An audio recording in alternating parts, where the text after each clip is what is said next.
संसार में जितना सुख मैंने भोगा उतने सुख की कोई स्त्री कल्पना भी नहीं कर सकती। मैं मनुपुत्री।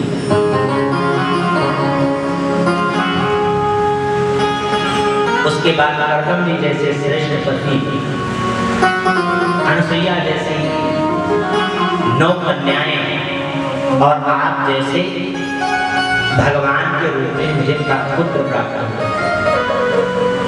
लेकिन फिर भी संसार का जो आनंद है वो हमें, जो भगवान वास्तविक आनंद देते हैं वो हमें प्राप्त नहीं होता। अभी भी प्रसन्नता वो नहीं है। तो बेटे, मैंने सुना है कि साक्षात नारायण है, तो कृपा कर अपने ज्ञान रूपी खड्ग से मेरे अज्ञान रूपी वृक्ष को जड़ से काट दे। मैं तेरे शरण में हूँ। तम त्वं गताहं शरणं शरण्यं स्वभेद्य संसार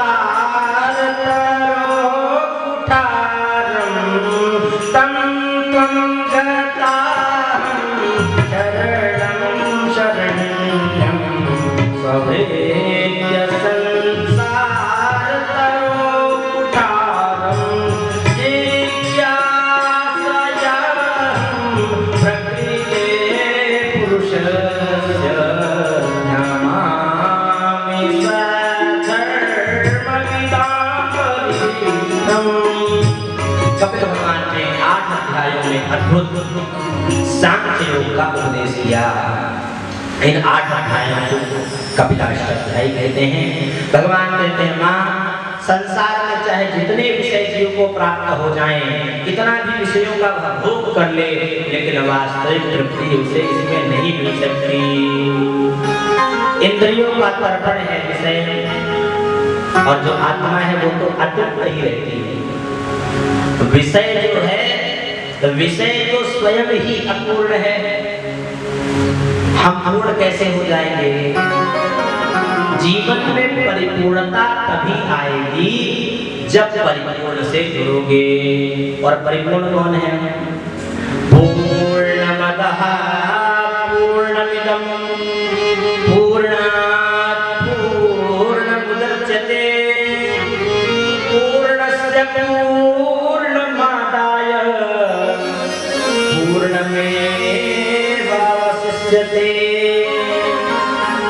देखिए, ये मन बंधन और मुक्ति दोनों का कारण है। ताला है, ताला में आपने चाबी लगाई और आपने इधर घुमा दिया तो ताला बंद हो गया, और उधर घुमा दिया तो ताला खुल गया। तो ये मन आपने संसार जगत में लगाया है, इसको आप माधव की तरफ मोड़ दीजिए। माधव की तरफ मोड़ देंगे तो आपका जीवन परिपूर्ण हो जाएगा। तो कैसे ऐसे होगा? तो बताया, जीवन में संग जिसका करोगे वही प्रभाव आपके जीवन में होगा। संतों का संग करोगे तो वो आपको भगवान के बारे में सुनाएंगे। भगवान के बारे में सुनाएंगे तो भगवान में आपकी आसक्ति होगी। देखिए, जो व्यक्ति भगवान को प्राप्त कर लिया, अगर हमने उसका चरण पकड़ लिया तो हम भी भगवान को ही प्राप्त करेंगे, और सबसे पहले कल्याण हमारा होगा। आप सभी ने कथा सुनी है कि मगर और हाथी का आपने वर्णन सुना है। एवं व्यवसितो बुद्ध्या समाधाय मनोहृदि जजाप परमजाप्यं प्राग्जन्मन्यनुशिक्षितम्। देखिए, हाथी ने भगवान का स्मरण किया, लेकिन उसका पैर किसने पकड़ा? मगरमच्छ ने। तो सबसे पहले भगवान ने जब अपना चक्र छोड़ा तो सबसे पहले कल्याण किया मगरमच्छ का, फिर उसके बाद अपने जिस भक्त का। तो भगवान के भक्तों का भी अगर आपने चरण पकड़ लिया तो भी आपका कल्याण हो जाएगा। तो आप संतों का आदर करिए। अच्छा, संतों की पहचान क्या है, किसका संग करें? तो कपिल भगवान ने कहा है तितिक्षवः कारुणिकाः सुहृदः सर्वदेहिनां अजातशत्रवः शान्ताः साधवः साधुभूषणः। ये साधुओं के आभूषण हैं। तितिक्षवा बड़े सहनशील होते हैं, द्वंद्वों को सहन करना एक इच्छा है। माला पहना दो तो बहुत ज्यादा प्रसन्नता नहीं, डांट करके घर से बाहर निकाल दो तब भी उन्हें कोई समस्या नहीं। तितिक्षु हैं और काल का परम करुणावतार है। आप कितनी भी उनकी अवहेलना करो लेकिन आपके ऊपर वो कृपा अवश्य करें। सर्वदेहिना, जितने भी देहधारी हैं सभी को अपना सुहृद मानते हैं। और बात कही अजात शत्रवः, वह अजात शत्रु हैं। निज प्रभु मैं देखहि जगत केहि सन करहि विरोध। निज प्रभु मैं देखहि जगत केहि सन करहि विरोध। सिया राम भय सब जग जानी, करम प्रणाम जोरि जुग मानी। सिया राम भय सब जग जानी, करम प्रणाम जोरि जुग मानी। तो वो सब में करुणा बरसाने वाले हैं। और ऐसे दिव्य उपदेश श्री कपिल जी महाराज ने किया है। कपिल जी के पावनोपदेश से देवहूति मां प्रसन्न हो गई हैं और बोली बेटा तेरे सारे उपदेश का सार एक ही मैंने निकाला है। अहो बल स्वपचो तो गरिया यचि हो वाग्रे वर्तते नाम तोध्यम ते पुस्तपेस्ते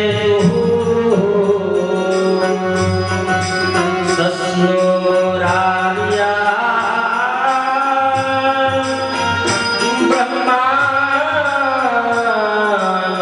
ब्रह्मानुजुर्नाम गृह्णन्ति ये।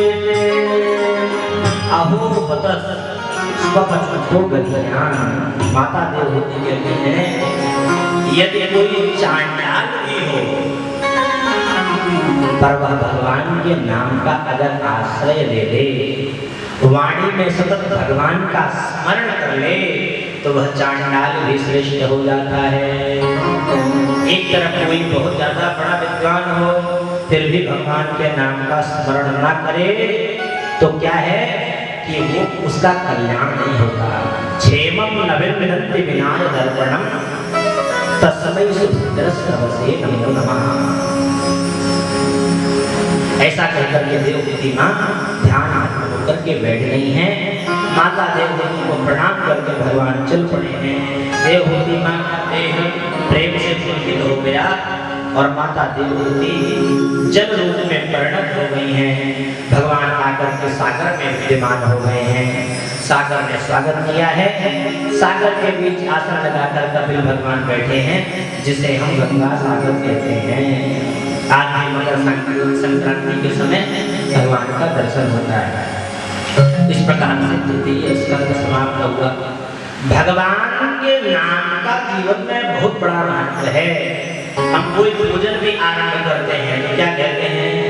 सबसे पहले ओम अपवित्रः पवित्रो वा सर्वावस्थांगतोऽपि वा यः स्मरेत पुण्डरीकाक्षं सबाह्यभ्यन्तरः शुचिः। यः स्मरेत, कौन स्मरेत? पुण्डरीकाक्ष। पुण्डरीकाक्ष भगवान का स्मरण करते ही अपवित्र व्यक्ति भी पवित्र हो जाता है। धन्य है। आचरण भी किया। केशवाय नमः, नारायणाय नमः, माधवाय नमः। भगवान के नाम का ही आचरण कर रहे हैं कि अंदर जाएगा यह स्मरे। अंतिम में कहा सबाह्यभ्यन्तरः शुचिः, अंदर से भी पवित्र हो जाता है और बाहर से भी पवित्र हो जाता है। तो नाम का ही वर्णन है। इस प्रकार तीसरा स्कंद भगवान के चरणों में समर्पित करते हुए चतुर्थ स्कंद में हम सभी प्रवेश कर रहे हैं। मनोस्तु सतरूपाय तिस्रः कन्याश्च जग्मिरे आकुतर्ते बहुतिश्च प्रसूतर्दिविस्तुतः। एक भगवान का मंगलमय भजन श्रवण करें, उसके बाद हम सब कथा श्रवण करेंगे कुछ ही समय तक और कथा।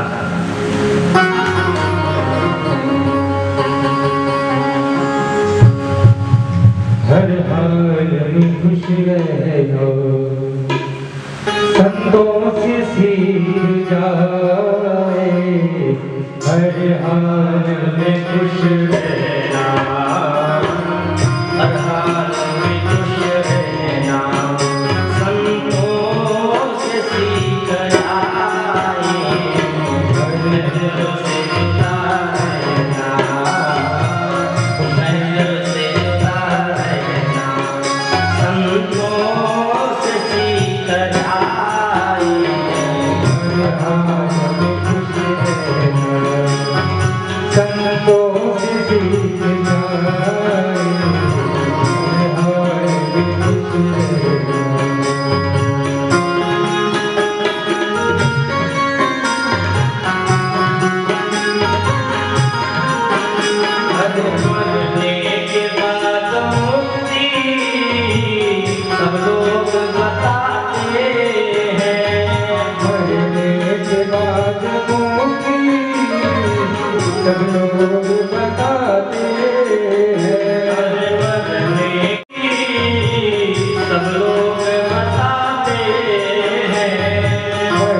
सब लोग बताते हैं जीते मुक्त होना, जीते मुक्त होना, संतोष सीख जाए। हर हाल में खुश रहना, हर हाल में खुश रहना, संतोष सीख जाए।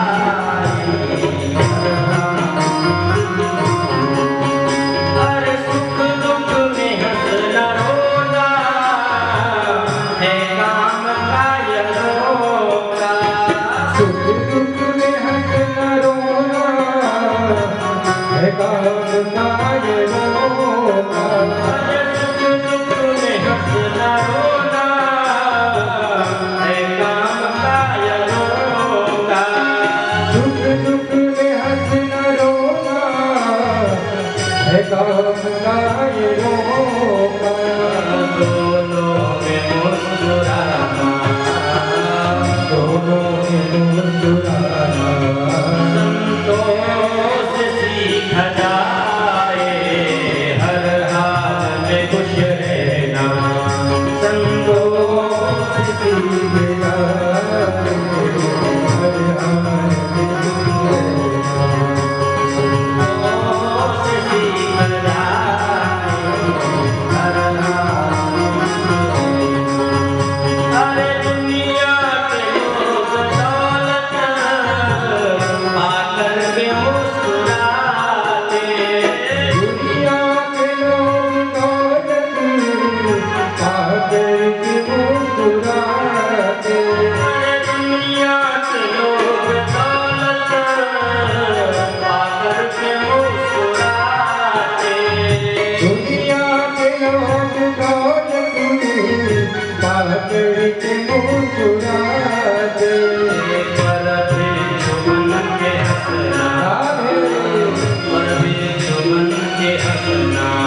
अदिति का विवाह रुचि प्रजापति के साथ हुआ है, पुत्रिका धर्म का आश्रय लेकर के। पुत्रिका धर्म क्या है? हमने पुत्री का विवाह कर दिया, विवाह के बाद जो भी पहला पुत्र होगा वह हमारा होगा।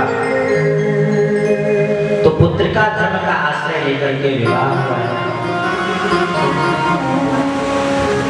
इसके घर साक्षात भगवान यज्ञ नारायण प्रकट हुए हैं। यज्ञ नारायण का विवाह दक्षिणा नाम की कन्या से हुआ, इसलिए यज्ञ बिना दक्षिणा के अधूरी है। सुखदेव जी कहते हैं कि मैत्रेय मुनि को ये प्रसंग सुनाते हुए, विदुर जी देवहूति मां की जो 9 बेटियां हुई, जो अनुसुईया का विवाह अत्रि मुनि से हुआ, उनकी कोई संतान नहीं। तो अत्रि ने तप किया और तपस्या से प्रसन्न होकर के ब्रह्मा विष्णु महेश तीनों प्रकट हो गए। सभी ने कहा वरम दो यार। अत्रि मुनि ने हाथ जोड़ करके कहा कि मैंने तो एक पुकारा था, आप तीनों प्रकट हो गए। तो उन्होंने कहा देखो भाई, आप जो मांगना चाहते हैं वो मांग लीजिए, दिखने में हम 3 हैं लेकिन वस्तुतः हम एक ही हैं। उन्होंने पुत्र मांगना चाहा, फलस्वरूप तीनों ही बेटे बनकर के आ गए।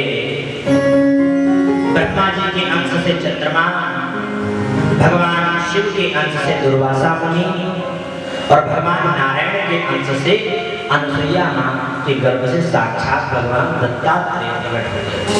बोले दत्तात्रेय भगवान की जय हो। दत्तात्रेय भगवान के अवतार हैं। सोमभूत ब्रह्मणोशेन दत्तो विष्णोस्तु योगविद दुर्वासाः शङ्करस्यांशो निबोधं वीरशप्रजाः। मैत्रेय जी कहते हैं विदुर जी, मनु महाराज की छोटी जो बेटी प्रसूति देवी का विवाह दक्ष प्रजापति के साथ हुआ, जिनकी 16 बेटियां हुई। उन 16 कन्याओं में 13 कन्याएं धर्म को ब्याही गईं। उनमें धर्म की मूर्ति नामक पत्नी के गर्भ से भगवान नरनारायण का प्राकट्य हुआ, जो आज भी बद्री वन में रह रहे हैं। एक बेटी अग्निदेव को ब्याही, स्वधा नाम की बेटी विदुरों को ब्याही और एक बेटी का विवाह भगवान शंकर के साथ किया, जिनका नाम सती देवी।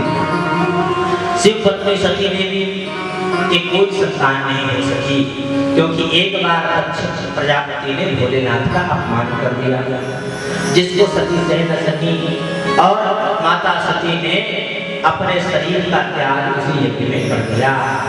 विदुर जी चौंक गए। मैत्रेय जी से पूछा, अरे भगवान बड़े आश्चर्य की बात है, भगवान भोलेनाथ परम सुशील स्वभाव के हैं, साक्षात करुणावतार हैं, शिव का अर्थ ही कल्याण है, तो फिर इतना क्या हो गया कि माता सती को अपने शरीर का त्याग करना पड़ा। मैत्रेय जी कहते हैं एक बार पितामह ब्रह्मा जी ने अपने पुत्र दक्ष प्रजापति को घोषित कर दिया। उस पद के मध्य में प्रजापति दक्ष आया तो उसके स्वागत समारोह में सभी खड़े थे, 3 नहीं खड़े थे, ब्रह्मा जी, विष्णु और महेश।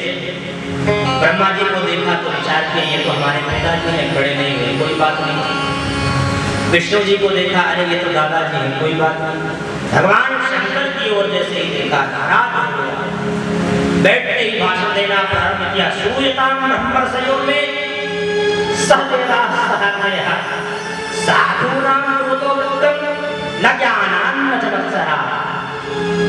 दक्ष ने सावधान कर दिया, सुनो एक बात ही कहूंगा, अच्छे लोगों के बीच में एक भी अनभिज्ञ आ जाए तो पूरा नाश कर देता है।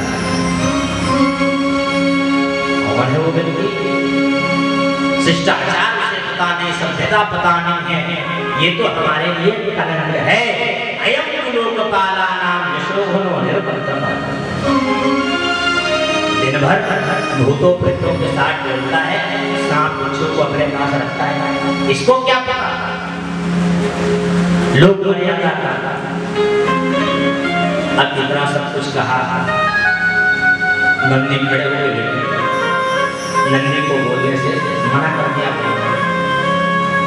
अरे बोले, ससुराल में सभी को गाली खानी पड़ती है, हम भी ससुराल में हैं भाई। ससुराल में साली और सास गाली न दे, ससुर ही गाली दे रहे, क्या करते? तो कोई बात नहीं, लेकिन अंत में कहा कि मैं दक्ष प्रजापति आज से यह घोषित करता हूं कि किसी भी यज्ञ में शंकर को भाग न दिया जाए। अब जैसे ही ये बात सुनी, तबक करके खड़े हो गए नंदीश्वर। दक्ष प्रजापति, तुझे पद क्या मिल गया? ये पद के मन में आकर के भगवान शंकर को तू ये कह रहा है। मैं श्राप देता हूं कि तुझे पकड़ेगा। अब उधर से भृगु महर्षि आदि खड़े हो गए। हे नंदीश्वर, सास समाज के बीच में झगड़ा हुआ, तू बीच में क्यों बोला? मैं कह रहा हूं, साफ दे रहा हूं कि शंकर के गण पाखंडी हो जाए। अब जब ऐसा कहा तो इधर से भी कह दिया कि मैं कहता हूं तेरे जैसे चाटकार ब्राह्मण भिखमंगा होगा। अब तो वो क्या था, स्वागत समारोह था, शाप समारोह बन गया। भगवान तुरंत अपने परिवारों को लेकर के बढ़ गए। इधर भगवान को दिखाने के लिए दक्ष प्रजापति ने एक यज्ञ आयोजित किया। भगवान को निमंत्रण नहीं दिया, बाकी सब दे दिया। तो यहाँ पर क्या हुआ कि भगवती सती ने देखा कि बहुत विमान जा रहे हैं। एक विमान में किसी से पूछ लिया कि क्या बात है, तो पता चला कि तुम्हारे मायके में बहुत बड़ा यज्ञ हो रहा है। अब भगवान शंकर के पास आई हैं, बहुत निवेदन किया है। तो आज भगवान शंकर ने इतने दिन बाद कहा है, रही मन धागा प्रेम का, मत तोड़ो चटका, तुझसे दिल ना जुड़े, जुड़े गांठ पड़ता। तो क्या हुआ? देखो देवी, एक बार कोई घटना घट जाए तो उसमें जबरदस्ती नहीं करना चाहिए। देखो, उन्होंने हमें ही दिखाने के लिए यज्ञ किया है। उन्होंने कहा नहीं आप चलो, वो गलती हो गई होगी, निमंत्रण देना भूल गए होंगे, इतना बड़ा आयोजन है तो भूल गए होंगे। उन्होंने कहा नहीं मानी। भगवान ने यहाँ कहा, आवत ही हर्षे नहीं, नैन नहीं स्नेह, तुलसी तहाँ न चाहिए, चाहे कंचन कर से में। बहुत समझाया लेकिन भगवती सती नहीं मानी और उन्होंने कहा मैं जा रही हूँ, मैं वहाँ ठीक ठाक करके पिताजी को कहूँगी, वो आपसे क्षमा प्रार्थना मान करके आपको ले जाएंगे। भगवान ने बहुत रोका, जब नहीं रुकी, वैसे रामचरितमानस के अनुसार भगवती सती ने सीता का रूप धारण करके राम जी की परीक्षा ली। इस कारण से वहीं से भगवान ने त्याग कर दिया था कि सती अब इस जीवन में तुम मेरी अर्धांगिनी नहीं दे सकते। तो भगवान ने कहा कि ज्यादा पुरुषार्थ नहीं करना चाहिए, अब जो परमात्मा को करना है वो तो होगा ही। होई सोई जो राम रचिरा था, वो परितर बड़ा वही साथा। होई सोई जो राम रचिरा था, वो परितर बड़ा वही साथा। बहुत समझाया पर नहीं समझी। अंत में जब जाने लगी तो भगवान ने अपने पार्षदों को भेजा, कि जाओ सकुशल इनको छोड़ कर के आओ। सती जैसे ही सती पहुंची, देखा कि जो देवी देवता देखते ही साष्टांग प्रणाम करते, तो वहां से आगे बढ़ गए। बहनों ने खूब हंसी उड़ाई। अरे बहन, हमने सुना कि तुझे निमंत्रण नहीं मिला, हमें बड़ा दुख हुआ। चल बिना निमंत्रण के आगे बड़ा अच्छा चले किया। और तब विचार किया कि चलो मायके में जो अपना अधिकार होता है वो माँ के पास आता है, माँ के पास चलो। जैसे ही आगे अपनी बहनों ने कहा देखो हमको निमंत्रण न मिला होता तो मैं तो गधा पीऊंगा, इनको देखो। देखिए अगर उस यज्ञ में भगवती सती के न आने का किसी को अगर दुख था तो वो उनकी माँ को था। माँ को देखते तुरंत अंत में भर लिया है। सादर भले मिली एक माता, भगिनी मिली बहुत मुस्काता। सादर भले मिली एक माता, भगिनी मिली बहुत मुस्काता। अब देखिए माँ ने अंत में भरा है, लेकिन भगवती सती को ध्यान आया कि पिता कैसे चलोगे तो क्या कारण। जैसे ही यज्ञ मंडप पर आई हैं, सभी वहां के उपस्थित देवगण ब्राह्मण सभी ने मुख घुमा लिया। यहाँ तक कि उनके पिता उसने भी मुंह मोड़ लिया। भगवती ने अपना अपमान को सहन कर लिया, लेकिन यज्ञ मंडप पर जाकर के देखा कि भोलेनाथ का कहीं भाग नहीं है। तुरंत भगवती सती क्रोध में आकर के कहा, अरुद्र भागम कमवेक्ष चातरम पित्रा चदेवे कृत हेलनम। मैत्रेय मुनि कहते हैं भगवती सती ने क्रोध पूर्ण चारों तरफ दृष्टिपात किया तो ऐसा लग रहा था चारों दिशाओं को आज जला करके भस्म कर देंगे। दक्ष के पास आए, अरे राम, मेरे आराध्य मेरे पति जगदीश्वर भगवान भोलेनाथ का तुमने अपमान किया। यद त्वयक्षरम नामा गिरेवितम नृणाम सकल प्रसन्नाद सुहन विदत। एक बार षट कल्याणम करोति संकरः, जिनका ये नाम लेने मात्र से कल्याण होता है उनकी तुमने अपेक्षा की। अब मैं क्या बताऊं, इस शरीर से संबंध तुम्हारा है, क्योंकि तुम्हारे अंशों से मेरा जन्म हुआ है। अगर मैं आज अपने आराध्य के पास जाती हूँ और वो कहेंगे आओ दक्ष पुत्री कैसा रहा तुम्हारा, तो मुझे कितना दुख होगा कि भगवान भोलेनाथ के विरोधी या शत्रु के द्वारा मेरा जन्म हुआ है। इसको मैं कदापि नहीं कर सकता। अगर मैं अपने शरीर का त्याग नहीं करती तो जीवन भर शरीर में तेरा दाग रहेगा। तो अब ये नहीं लेंगे। और तुरंत भगवती ध्यान मग्न होकर के बैठी हैं, भोलेनाथ के चरणों का ध्यान किया है और दिव्यांग प्रकट हो गई है देह में, और तुरंत भगवती चल करके भस्म हुई।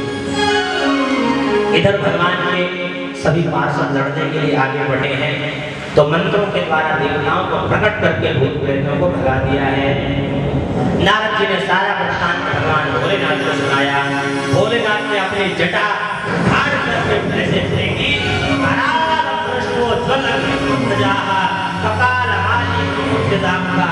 चमचमाती हुई आंखों का एक बड़ी विशाल मूर्तिमान काल खड़ा हो गया। उसने तुरंत भगवान को प्रणाम किया और कहा, हो वीरभद्र ते दक्ष संयम जहि। वीरभद्र तुम जाओ दक्ष को यज्ञ सहित को नष्ट कर दो। आप दक्ष के यज्ञ को समाप्त करने के लिए तीव्र गति से वीरभद्र सपरिवारों सहित पहुंचे हैं और जाते ही क्या किया है, वीरभद्र प्रजापति चंडीशः भूषणं देवं भगं नंदीश्वरो गृहीत। जितने भी स्तंभ से सबको उखाड़ कर फेंक दिया, जो भी अन्न मरा था सब पलट दिया, खीर रसोई सब सत्यानाश, सब डुबकी लगा कर बोले। दक्ष का धड़ कर दिया है और पूरे यज्ञशाला को ध्वंस करके दक्ष के सत्यानाश, दक्ष का सत्यानाश करके अब परिकर सब वापस आए। इधर भृगुवादी का सब अंग भंग कर दिया है। ब्रह्मा जी के पास सभी पहुंचे हैं। ब्रह्मा जी ने कहा भाई जिनकी आपने उपेक्षा की है उनके पास चलो, वही कल्याण करेंगे। तो यहाँ पर ब्रह्मा जी सभी को लेकर आए हैं। भगवान ने सभी को विधि बताई कि आप किसी प्रकार आप रहेंगे। इसके बाद भोलेनाथ से प्रार्थना की गई आप चल के यज्ञ को भी संपन्न करिए। भगवान ने कहा यज्ञ में मेरा कोई भाग ही नहीं है तो मैं क्यों चलूं। सभी ने उस समय कहा कि जिस भी यज्ञ में यज्ञ को पूर्ण करने के बाद जो सामग्री बचेगी वो सब आपकी रहेगी। अच्छा चलो, जैसे मुझे बोले यजमान कहाँ है, बोले यजमान का तो सर अलग है, तो बकरे का काट करके तुरंत उनके लगा दिया गया। जैसे ही बकरे का मुंह लगा तो वो अपने बकरे के हाथ में रहे हैं। इसीलिए भोले के भक्त अपना उस शैली में भी भगवान को मनाते हैं। तो भगवान ने उस यज्ञ को भी संपूर्ण किया। भगवान कितना स्वरूप भगवान का अद्भुत है। कर्पूर गौरम करुणावतारम संसार सारम भुजगेन्द्रहारम। कर्पूर गौरम करुणावतारम संसार सारम भुजगेन्द्रहारम। सदा वसंतम हृदयारविंदे भवं भवानी सहितं नमामि। हृदयारविंदे भवं भवानी सहितं नमामि। देखिए भगवान कर्पूर के समान लोग हैं। ये जो श्लोक है यह आरती का श्लोक या मंत्र नहीं है, भगवान की महिमा है। कर्पूर के समान लोग हैं भगवान, करुणावतार हैं, जो अपने गले का हार भुजगेंद्र सर्पों को अपने गले का हार बना लेते हैं। सदा वसंतम, ऐसे भगवान भोलेनाथ को भवानी सहित प्रणाम करते हैं। इसके बाद ध्रुव चरित्र का वर्णन है। 2 मिनट में भाव को रखे और उसके बाद हम सब आरती करेंगे। माता सरस्वती का पावन चरित्र सुनाने के बाद मैत्रेय मुनि ने विदुर जी को श्रवण कराया कि मैंने अभी आपको मनु जी महाराज की बेटियों के बारे में बताया। अब 2 बेटे हुए, कौन कौन? प्रियव्रत और उत्तानपाद। सबसे पहले उत्तानपाद का चरित्र श्रवण करो। महाराज उत्तानपाद की 2 रानियां थी। बड़ी का नाम सुनीति, छोटी का नाम सुरुचि था। जाये उत्तानपादस्य सुनीतिः सुरुचिस्तयोः सुरुचि प्रेयसी पत्न्युर्नेतरायच्छतु ध्रुवः। दोनों रानियों में से एक संतान हुई। बड़ी रानी सुनीति का बेटा ध्रुव हुआ और छोटी रानी सुरुचि का बेटा उत्तम हुआ। देखिए हम लोगों का भी यही जीवन है। सुनीति क्या कह रही है उस पर विचार नहीं, सुरुचि अपने को जो अच्छा लगा वही कार्य करने लग गए, शास्त्र का प्रमाण नहीं माना। तो उसी तरह सुरुचि में उनका लगाव अधिक हो गया उत्तानपाद जी का। सुनीति को घर से बाहर कर दिया। अब अपने पिता के लिए रोज ध्रुव जी महाराज पूछ रहे मेरे पिता कौन है। कुछ बच्चों ने कहा तुम्हारे पिता उत्तानपाद है, चलो आज चलते हैं। राजघराने में पहुंचे। उत्तम को अपने गोद पर बैठा कर उत्तानपाद बैठे हैं। ध्रुव जी महाराज भी बैठने के लिए उद्यत हुए हैं, लेकिन जैसे ही सुरुचि ने देखा डांट दिया और कहा सुनो, इसमें बैठने के अधिकारी नहीं हो, जाओ, अगर इसमें बैठना है तो तपसा राज्य पुरुषम तस्यैवानुग्रहेण में गर्भे तुम साधयात्मानं यदि चतुर्वासनम। तुम जाओ, पहले तपस्या करो, तपस्या करने पर भगवान प्रकट होंगे, भगवान से कहना कि मुझे सुरुचि मैया के गर्भ में भेजो। मेरे गर्भ से प्रकट हो गए तब तुम इस गद्दी में बैठ सकते हो, अपने पिता की गोद में बैठ सकते हो। अब उल्टा सीधा माँ के लिए भी कहा। ध्रुव जी महाराज ऐसे भाग कर अपने घर पहुंचे जैसे सांप का कोई मुंह चल रहे और सांप इस तरह फुफकार मार मार के चलता है। पहुंचे वो तो कुछ नहीं बोल पाए, लेकिन ध्रुव जी महाराज के मित्रों ने सारी कथा सुनाई है। भगवती सुनीति ने कहा है, देख बच्चे, तू हमेशा पूछता था कि तेरे पिता कौन है, मैं तेरे पिता के बारे में नहीं बता पाई, लेकिन तेरी सौतेली माँ ने परम पिता के बारे में बता दिया। अब जा और भगवान का ध्यान कर, भगवान को प्राप्त कर। वो एक बार सत्ता का भार देते हैं तो वो 2-4 साल 5 साल के लिए नहीं देते, वो आजीवन सत्ता ले देते हैं। ध्रुव जी महाराज ने पूछा कहाँ रहते हैं वो भगवान, तो उन्होंने कहा हरि व्यापक सर्वत्र समाना, प्रेम ते प्रगट होहि मैं जाना। हरि व्यापक सर्वत्र समाना, प्रेम ते प्रगट होहि मैं। देखो, हरि सर्वत्र, तुम्हारी जहाँ निष्ठा बन जाए वहीं आपको भगवान बन जाएंगे। अब आगे बढ़ चले हैं श्री ध्रुव जी महाराज। बिनु हरि कृपा मिलहि नहीं सकता, बिनु हरि कृपा मिलहि नहीं सकता, बिनु हरि कृपा मिलहि नहीं सकता, बिनु हरि कृपा मिलहि नहीं सकता। परमात्मा को चारों ओर बोल रहे हैं। नारद महाराज ने पहले निष्ठा जाना, इसकी निष्ठा है कि नहीं, ऐसा तो नहीं घर में हुए खटपट के चल बाबा के मठ पर, ऐसा मेरा भी तो नहीं। जांच कहा बच्चे ऐसे कोई घर छोड़कर आता है क्या? अरे सौतेली माँ ने डांट दिया, छोटा सा है, वो खेलने खाने की उम्र, भगवान को प्राप्त करने के लिए चल पड़ा। आए हजारों वर्ष हो जाते हैं, महात्माओं को तपस्या करते, एक दर्शन भी नहीं होता, ऐसे थोड़ी नहीं होगा। अरे यहाँ भयंकर शेर भी उन्हें खा डालेंगे। उन्होंने कहा भगवान ने हमें बुलाया है, निष्ठा परिपक्व हुई। तुरंत नारद जी महाराज ने कहा बच्चे जाओ, मथुरा जाओ, वृंदावन में जाकर के वहां पर यमुना किनारे भगवान का ध्यान करो। सुंदर उपदेश द्वादशाक्षर मंत्र मिल गया है और द्वादशाक्षर मंत्र को लेकर के पहुंचे हैं, यमुना जी में स्नान किया है और तपस्या शुरू कर दी है। नियम लिया, त्रात्रांते कपित्थ पदराशनः, 3 दिन में 1 दिन फलाहार करेंगे, बाकी दिन बिल्कुल निराहार रहना है। 1 माह तक ये नियम चला।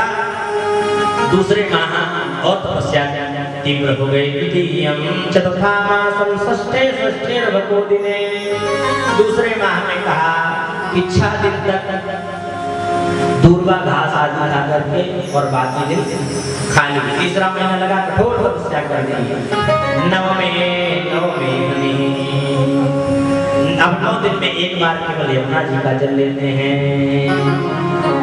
अब चौथा महीना लगा तो नियम कठोर कर दिया। चतुर्थ अब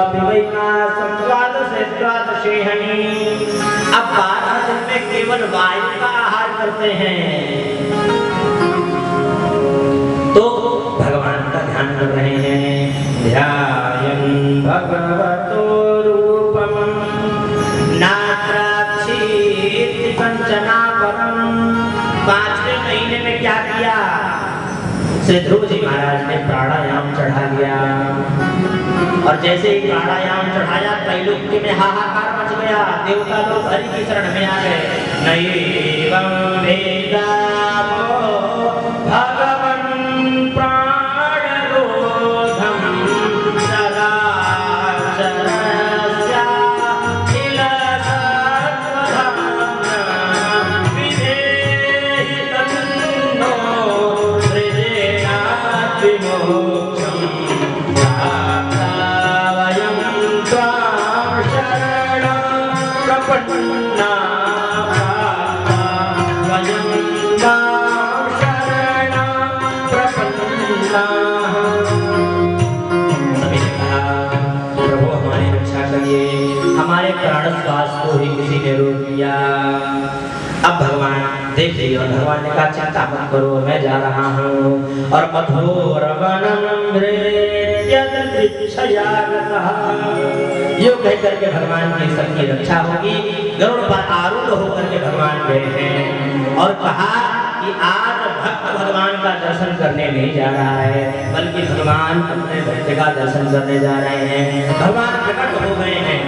अब प्रकट हुए लेकिन प्राणायाम चढ़ा ध्रुव जी महाराज का।